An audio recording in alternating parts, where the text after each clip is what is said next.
বিপ্লব দেবের মধ্যে রাজনৈতিক পরিপক্কতা চলে এসেছে। ব্যক্তিগত স্তরে আলাপচারিতায় সাংসদকে এমনই বলে থাকেন রাজ্যের মন্ত্রী রতন লাল নাথ।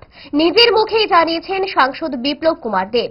আজ আগরতলায় একটি কর্মসূচিতে অংশ নিয়ে মন্ত্রীকে নিয়ে সাংসদের সরস মন্তব্য শুনুন। যৌবন হয়, বার্ধক্য হয়, মাঝখানে একটা বয়োজ্যেষ্ঠ জীবন যায়, আর বয়সের সঙ্গে সঙ্গে কিশোর তো কিশোরের মতোই ব্যবহার করবে, শিশু তো শিশুর মতোই ব্যবহার করবে। শিশুর কাছ থেকে তুমি আশা করো এরকম এই আগুনটা ধরিস না, করে শুনালে শুনবনি, তোমার আগুনটা সরাই রাখতে। তার জন্য সময়ে সময়ে মানুষ শিশুকালে শিশুর মতো ব্যবহার করা, কৈশোরকালে কৈশোরের মতো ব্যবহার করা। কৈশোরকালে যদি একটু বেশি বুঝে তো আমরা তো ফাঁকা হয়ে গেছে, ধুনা হয়ে গেছে, দেখো কত ফাঁকা আমরা কথা কইলেন।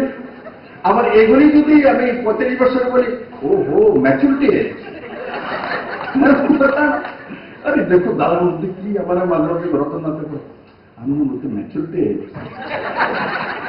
রতনাথ বুদ্ধিটা তারা আপনার মধ্যে ম্যাচুরিটি।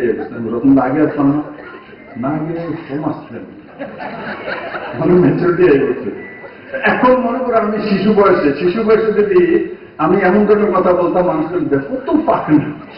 ইচ্ছে করে ডায়েটটা ভুলে রোলটা ফুচকাটা খেতে, কিন্তু মনে রাখতে হবে 5 দশক ধরে গ্যাস অম্বল ও পেটের সমস্যা একমাত্র সমাধান গ্যাস